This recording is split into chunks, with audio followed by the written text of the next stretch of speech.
Hello guys, अगर आपको मेरी ये वीडियो पसंद आए तो प्लीज़ मेरे चैनल को सब्सक्राइब करना मत भूलें। Thank you.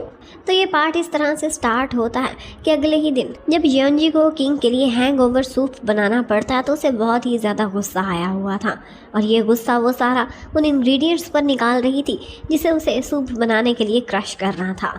वो बहुत गुस्सा कर रही थी और चीज़ों की तोड़ फोड़ भी कर रही थी।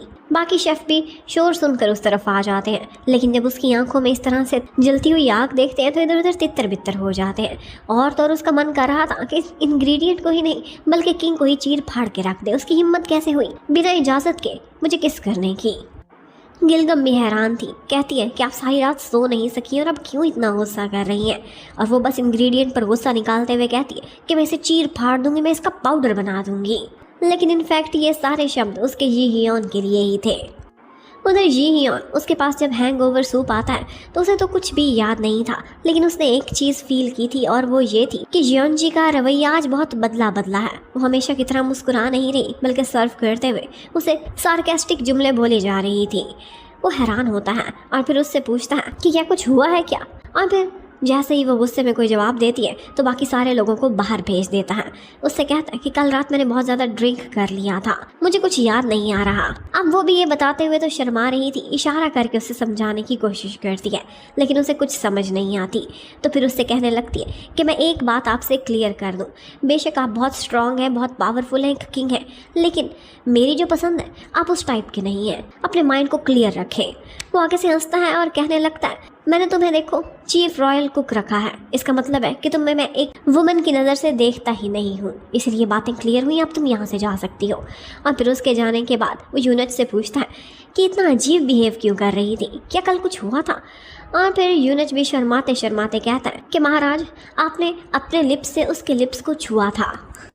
वो तो कुछ ऐसा कहना चाह रहा था कि जैसे आपने उस लड़की को ऑनरेबल कर दिया है, लेकिन ये सुनते ही वो हैरान रह जाता है और उसे फिर से याद भी आ जाता है। वो काफ़ी एम्बैरस हो रहा था और सोचने लगता है कि मैं क्या कर बैठा, आखिर मैंने इतना ड्रिंक किया ही क्यों था।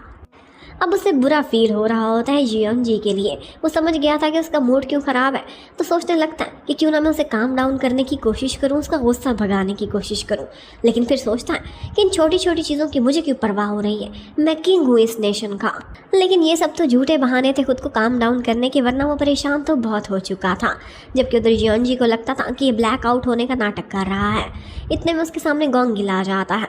गोंग उससे कहता है कि गिलगम कैसी है, उसकी चोट ज़्यादा ख़राब तो नहीं हुई, लेकिन वो बोलती है कि वो बिल्कुल ठीक ठाक है और तुम्हें थैंक्स भी कहना चाहती है, पर तुम नज़र भी नहीं आए उसके बाद से अब तक। एक्चुअली गोंग बहुत ज़्यादा स्किल्ड था और वो उससे पूछती है कि आखिर उस पर हमला किसने किया था। तो वो कहने लगता है कि मुझे नहीं मालूम, मैं उसका फेस नहीं देख सका था, लेकिन एक्चुअली गोंग को उस टाइम पर एक हेयर पिन मिली थी। ये वही थी मॉकजू की असिस्टेंट जिसने गिलगम पर हमला किया था, उसी की थी। लेकिन इनफैक्ट वो किसी और की भी तलाश में था और इसीलिए बार बार महल में आता था और किंग का विश्वास भी जीतने की कोशिश करता था। एक्चुअली महल में काम करते हुए उसकी सिस्टर की डेथ हो गई थी। वो ये जानना चाहता था कि आखिर इस डेथ के पीछे है कौन, किसने उसकी सिस्टर को मारा है। पहले उसे और लोगों पर शक था और कभी कभी किंग पर भी होता था, लेकिन इनफैक्ट अब उसे समझ आ जाती है कि मेरी बहन के पास भी इसी तरह की पिन पाई गई थी, तो अब जिसने गिलगम पर हमला किया है वही है मेरी सिस्टर का मर्डरर। अब उसके बाद जी हियोन से मिलने के लिए स्योंग जाए आता है।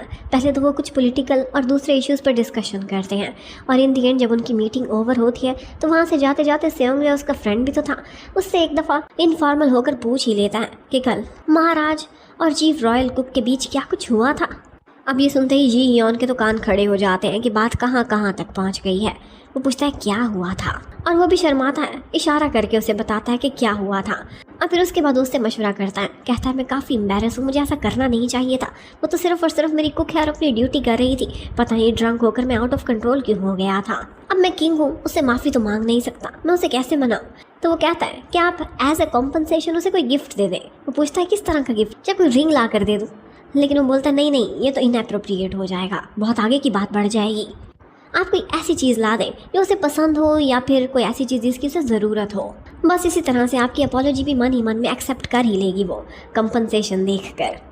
तो अब बस जी हियोन यही सोचने लग जाता है कि मैं जियोनजी को क्या गिफ्ट दूँ, उसे क्या चीज़ चाहिए। अब उसके बाद एक दफ़ा हमें कोर्ट का सीन दिखाते हैं और हमें पता चलता है जी हियोन के बारे में कि वो कभी भी अपने जनता के पैसों पर फजूल खर्ची करने का आदी नहीं था। जब भी वो कोई एक्स्ट्रा एक्सपेंसेस होते देखता था तो फिर उसके खिलाफ आवाज़ उठाता था और अपनी असेंबली के लोगों को भी शांत करा दिया करता था कि ये मेरी जनता का पैसा है और ये टैक्स का पैसा मैं इस तरह गलत कामों पर खर्च नहीं होने दूंगा।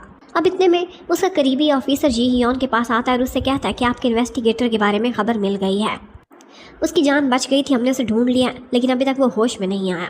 उसके पास एक इम्पॉर्टेंट ड्राफ्ट था जो कि शायद किसी ने गायब कर लिया है और अभी भी कोई उसके जान के पीछे है। उसे समझ नहीं आ रही थी जी हियोन को कि आखिर ये हो कौन सकता है। उसके बहुत से दुश्मन थे जो उसके सामने उसके फ्रेंड होते थे लेकिन पीठ पीछे उस पर वार कर बैठते थे।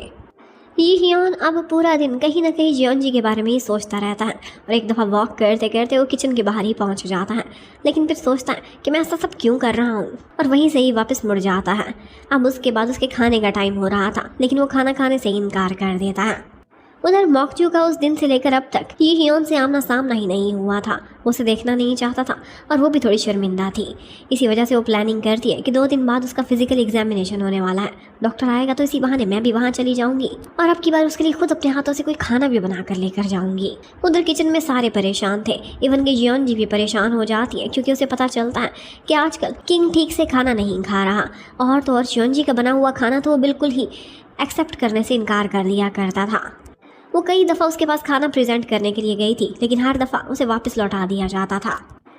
अब वो कहीं ना कहीं काफ़ी परेशान हो जाती है और सोचती है कि उस दिन वो ड्रंक ही तो था, मैंने कुछ ज़्यादा ही बातें सुना दी हैं उसे। आखिर को वो है तो एक किंग ही, शायद इसीलिए शर्मिंदा होगा, मेरा आमना सामना नहीं करना चाह रहा। आज तो कुछ ऐसा होता है कि जियोनजी को चांद में भी ये हियोन की सूरत नज़र आ रही थी।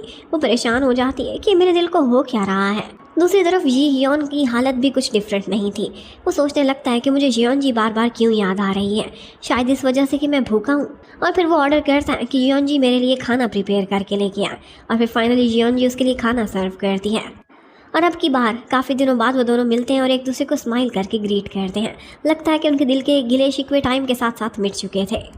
हमेशा की तरह से अब भी जियोनजी का बनाया हुआ खाना जी हियोन के दिल को जीत लेता है। उसे खाना बहुत पसंद आया था।